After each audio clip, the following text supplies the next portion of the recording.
Sofia se s vámi podělí o to, jak převzala kontrolu nad svým životem a skoncovala se škodlivým vlivem svého manžela Sandera.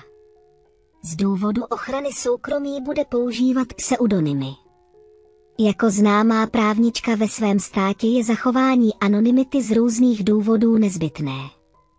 Nebudeme se pouštět do složitostí milostného příběhu Sofie a Sandera.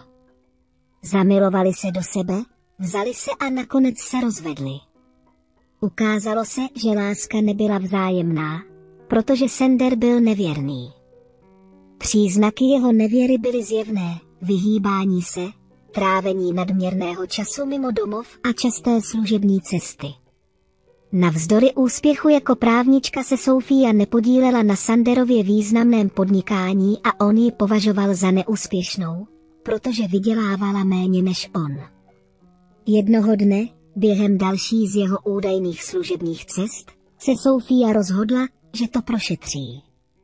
Na jeho starém notebooku objevila tajný účet na Facebooku, což její podezření potvrdilo. Měl poměr s krásnou ženou, která mu připadala atraktivnější než Sofia, a často kritizoval její vzhled. Se zlomeným srdcem a vztekem se mu okamžitě postavila: Sandere, podvádíš mě. Mám důkaz, prohlásila jsem. Sander bezcitně odpověděl: Sofie, ty už prostě nejsi tak zajímavá.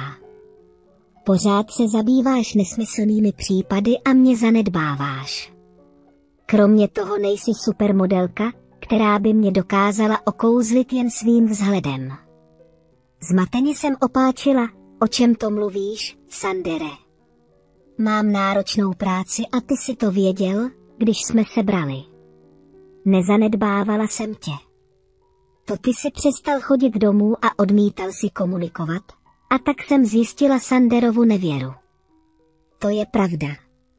Když jsem se konečně rozhodla ho konfrontovat, čekala jsem od něj nějakou lítost, ale chladná odpověď, které se mi dostalo, mě zaskočila. Všechnu vinu přesunul na mě, ospravedlňoval svou nevěru, což bylo tvrzení, které nemělo žádnou platnost, a odmítal být falešně obviněn. Upozornila jsem na nedostatky v jeho obviněních, ale místo, aby se bránil, opět schladl.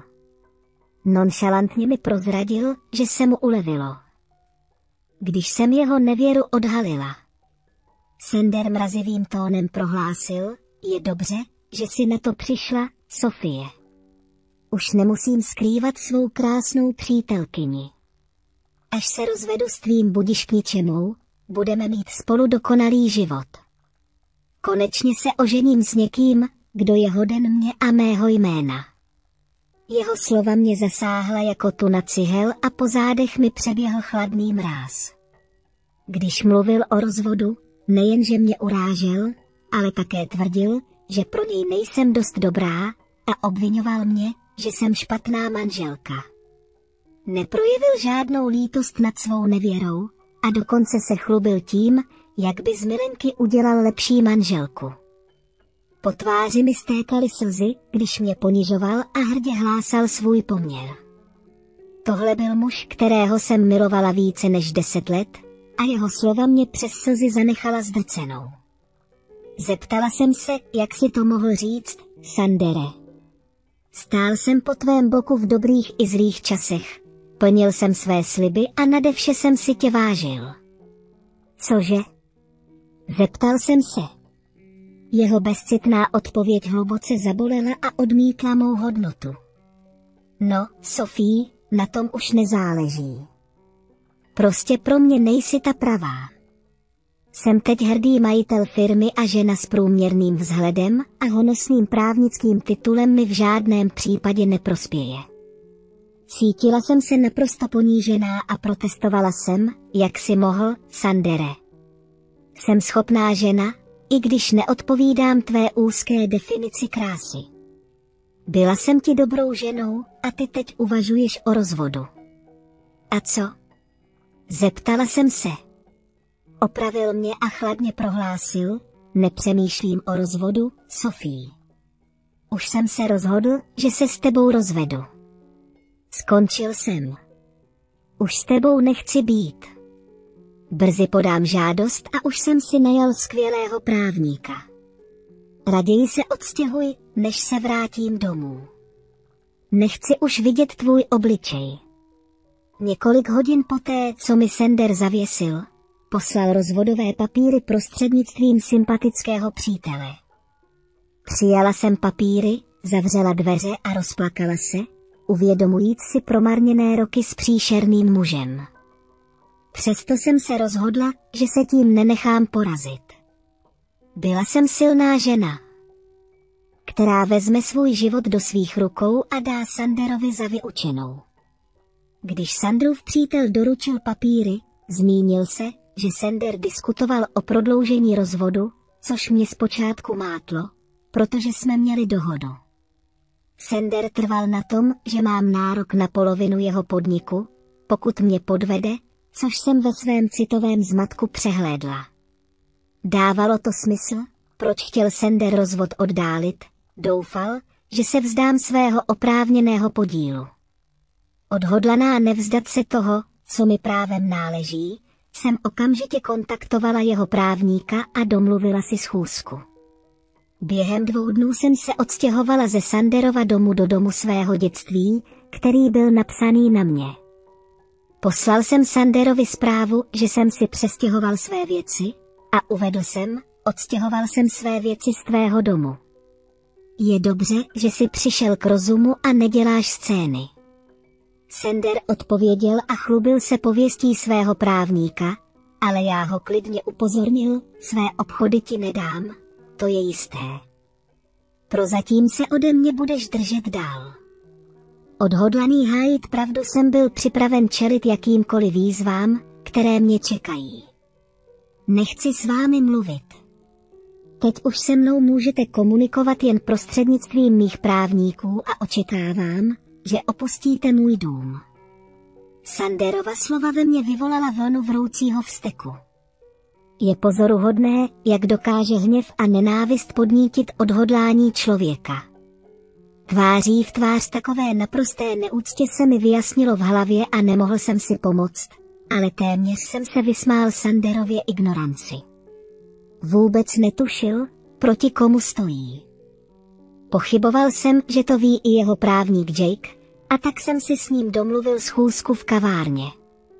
Když mě Jake uviděl, začal se viditelně třást a uklidnil se, až když mě poznal. Vypadal sebejistě, ale nedost. Jake byl schopný právník, ale nečekal, že bude čelit někomu, jako jsem já. Sander mě nikdy nepovažoval za vlivného, takže Jake byl na naše setkání naprosto nepřipravený. Jake vypadal nervózně a třásly se mu ruce, ale zdržel jsem se dalšího zastrašování, protože on za mé potíže nemohl. Ahoj, Jakou, rád tě tu vidím. Pozdravil jsem a všiml si jeho překvapení. Jestli máš nějaké pochybnosti, dovol mi, abych ti je vyjasnila. Ano, jsem manželka, madam. Moc se omlouvám. Nečekal jsem, že se tu objevíte, zarazil se Jake, rozladěný mou přítomností. Příjmení se neshodují, protože jsem se oženil až po získání právnického titulu. Pro úřední účely jsem používala své dívčí jméno, vysvětlila jsem. Aha, chápu, zamumlal Jake a viditelně se cítil nesvůj. Takže hádám, že chceš tenhle případ protahovat. To mi řekl můj klient. Tvůj klient tě klame, Jakou? To on chce tenhle případ protahovat. Neřekl ti to? Postavil jsem se mu přímo. Uznával, že moje pověst právníka má značnou váhu. Jake vypadal pod mým drobnohledem nesvůj, protože byl zvyklý klást správné otázky. Byl jsem přímý a řekl mu, na to nemusíš odpovídat, Jakou. Sandera znám už přes 10 let. Vzala jsem si toho idiota. Proboha, já vím, co se mu honí hlavou. To je pravda. Znepokojen Jakeovou situací jsem se rozhodl, že ho poučím. Protože tě znám, a není to vůči tobě fér, řeknu ti o tom rozvodu pravdu. To je pravda. Jak to myslíte, madam? Jake se zeptal, očividně zaskočený. Zmínil se vám můj drahý manžel o tom, že mě podváděl? Ano, odpověděla jsem. Zeptala jsem se ostře a pozorovala jakýž výraz, abych to potvrdila.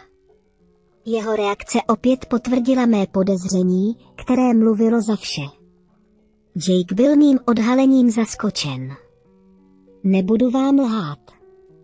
Přiznat kolegovi, že jsem byl podveden, mě opravdu bodlo a ranilo mé ego. Není to příjemná zkušenost.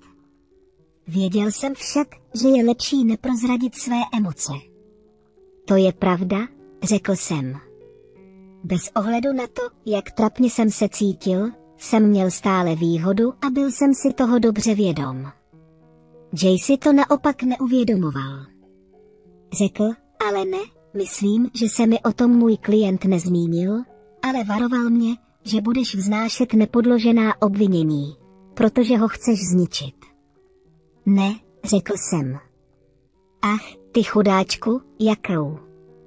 Tvůj klient tě zmanipuloval, i když by tě možná potěšilo, kdybys věděl, že Sander si myslí, že jsi jeden z nejlepších právníků tam venku. No, to je velký kompliment, ale nikdy se vám nevyrovnám, madam, připustil Jake. Škoda, že mi neřekl, že jeho žena také provozuje právnickou praxi. Řekl mi jen, že pracujete v advokátní kanceláři. Můj manžel nikdy nebral mé úspěchy vážně. Měl ve zvyku podkopávat mou práci a vliv. Bylo ode mě hloupé, že jsem s ním zůstala tak dlouho. Bylo však ode mě chytré, že jsem podepsala předmanželskou smlouvu, abych se ochránila. Jaká zmínka o předmanželské smlouvě naprosto překvapila. Vypadal překvapeně a ten termín mu připadal neznámý. Nemusela jsem být génius, abych poznala, že ho to opět zaskočilo. Sander se Jakeovi o předmanželské smlouvě příhodně zapomněl zmínit, možná doufal, že jsem na ní zapomněl. No, kdo ví, bylo to jedno, protože slovo o předmanželské smlouvě bylo venku. Jake byl rozrušený. V tomhle manželství je předmanželská smlouva. Tvůj manžel se o tom nezmínil. Máš nějaký důkaz?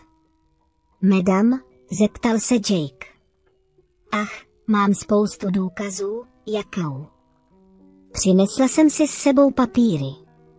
Tušila jsem, že se Sander bude snažit vyhnout řešení následků svých činů. Tedy ne pod mým dohledem.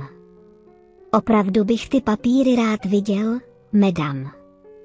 Také si myslím, že bych potřeboval vidět důkaz o jeho aféře. Pokud nějaké máte. Neboj se, Jaku, všechno jsem přinesla. Jak jsem řekla, nejsem to já, kdo chce ten rozvod prodlužovat. Čím dřív k němu dojde, tím líp pro mě. Předal jsem Jakeovi všechny důkazy, od zpráv po fotky a dokumenty. Všechny důkazy jsem měla v kabelce a nenuceně je předala Jakeovi, protože jsem věděla, že případ bude vždycky proti mně. Jake si každý dokument před podpisem pečlivě prohlédl. Vypadal unaveně a pak řekl, vidím, že máte ovšem solidní důkazy, madam. O všech těchto věcech jsem neměl ani tušení. Na to jsem přišla, jakou. Taky vím, jak je těžké pracovat s nespolehlivými klienty, zvlášť když má protistrana stejně silného právníka, odpověděla jsem. V tom máte pravdu, madam. Myslím, že to je všechno. O čem jsem dnes potřeboval mluvit? Domnívám se, že než se rozhodnu pokračovat v jeho případu, musím si s klientem vážně promluvit.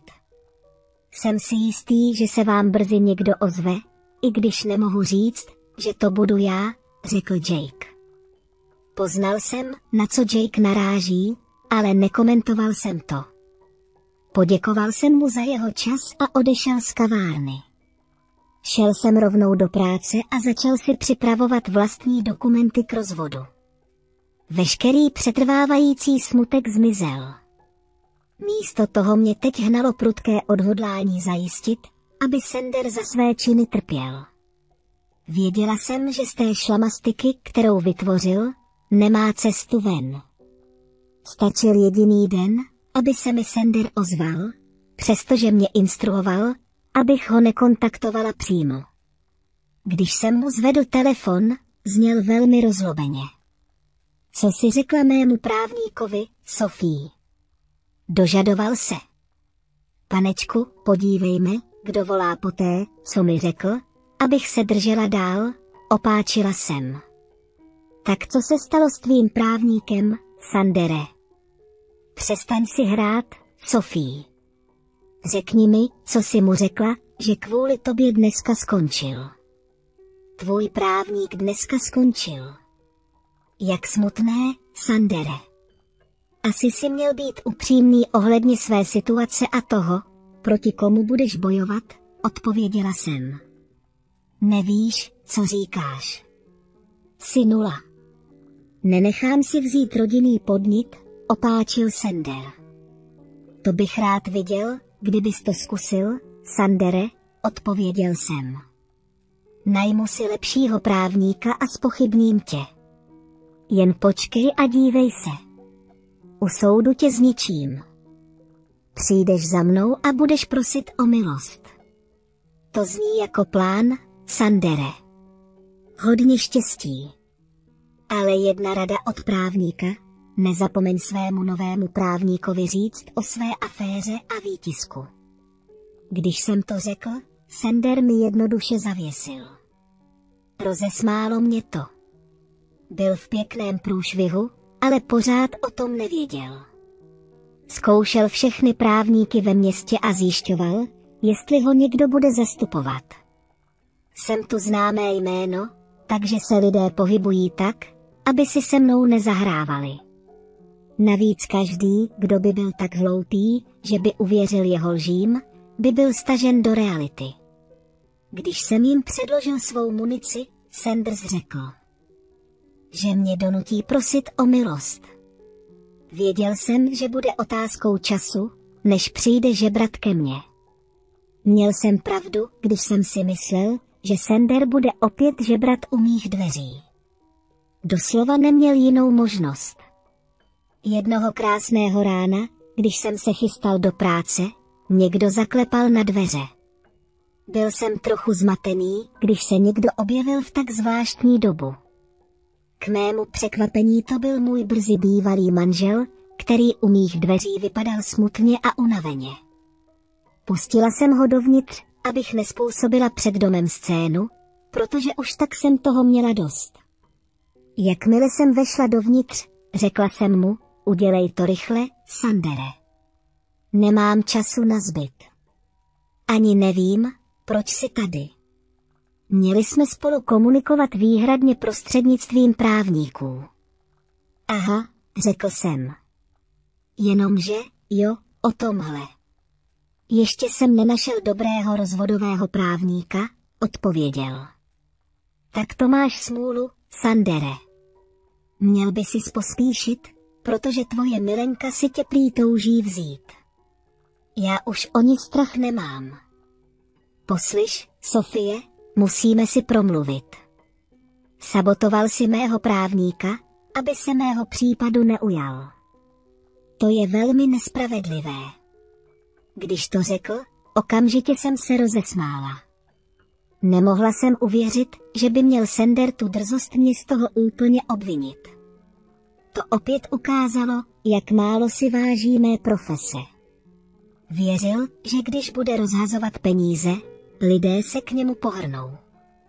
Ach bože, to je ale směšná představa. Sandere L., dovolte mi, abych vám to objasnil.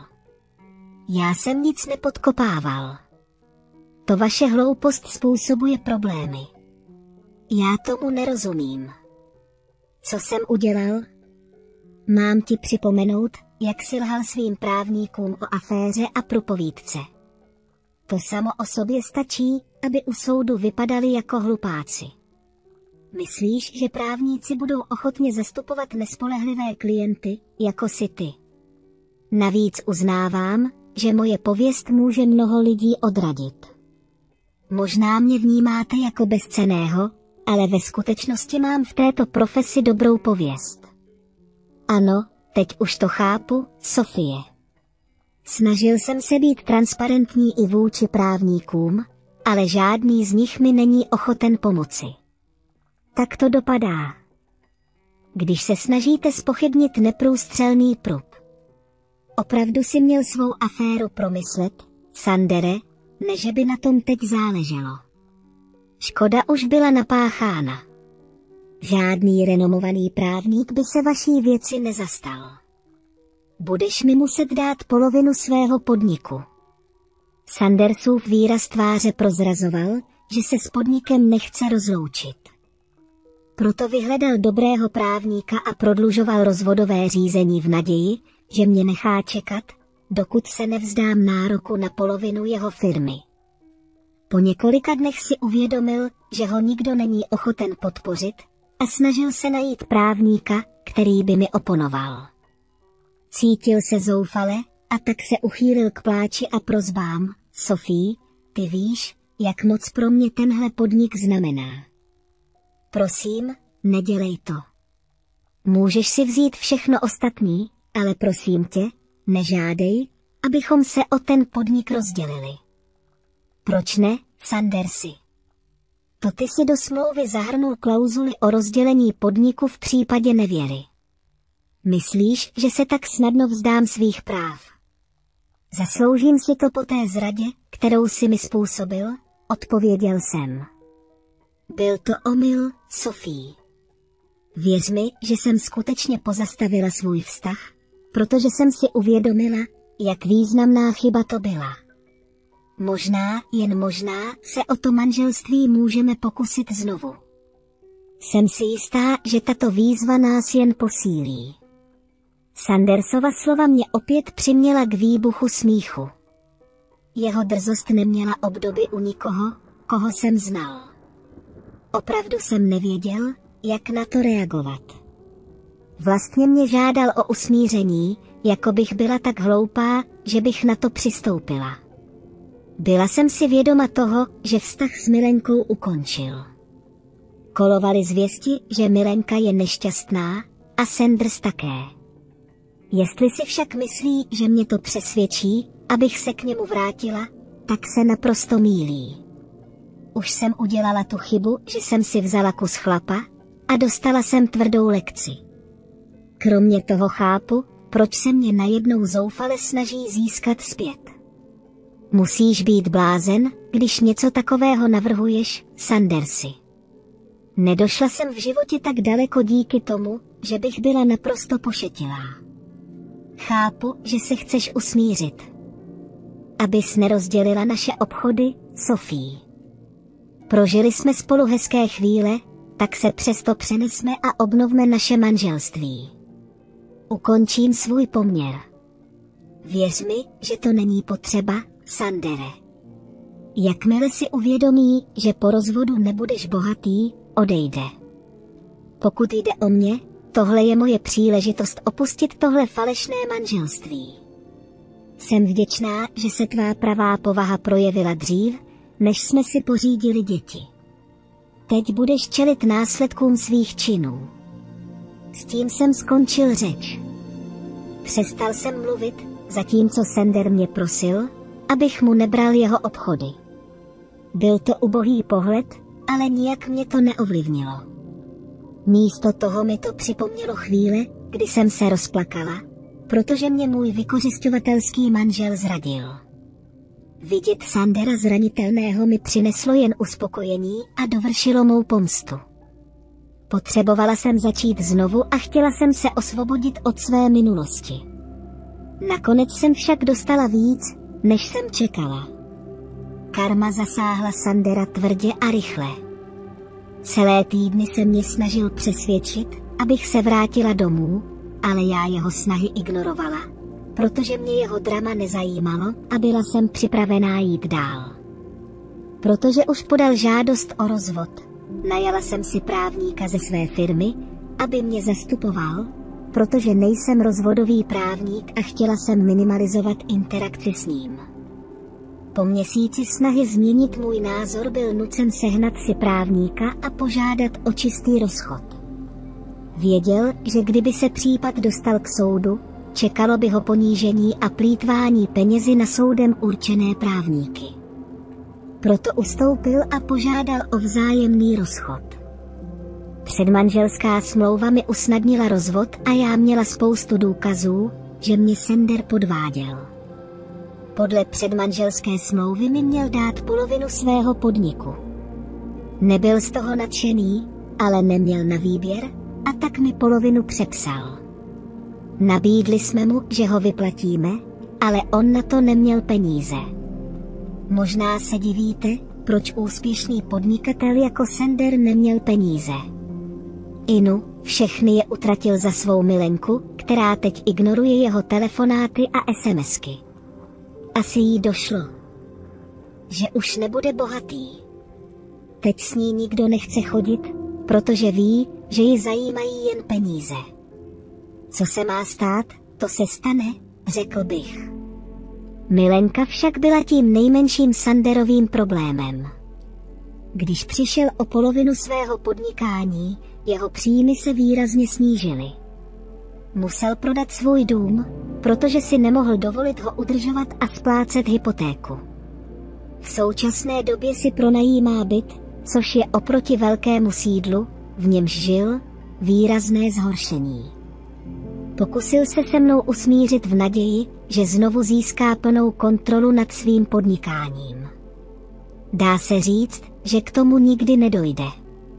Teď musí buď pokračovat tak, jak je, nebo se mu podaří našetřit dost peněz na to, aby mě vykoupil. Pokud jde o mě, vlastně se mi daří docela dobře. Pověřil jsem někoho, aby se staral o můj podíl na Sanderově podnikání a zatím to jde úžasně. Vylepšil jsem si životní styl tím, že jsem si koupil nové sídlo. Díky kombinovanému příjmu z advokátní praxe a podnikání se mi daří. Žiju si svůj nejlepší život a upřímně řečeno nemůžu být šťastnější. Celkově pro mě rozvod dopadl dobře. Místo toho, aby mě bývalý manžel a jeho milenka využívali, jsem jim nakonec zničila život a zlepšila ten svůj.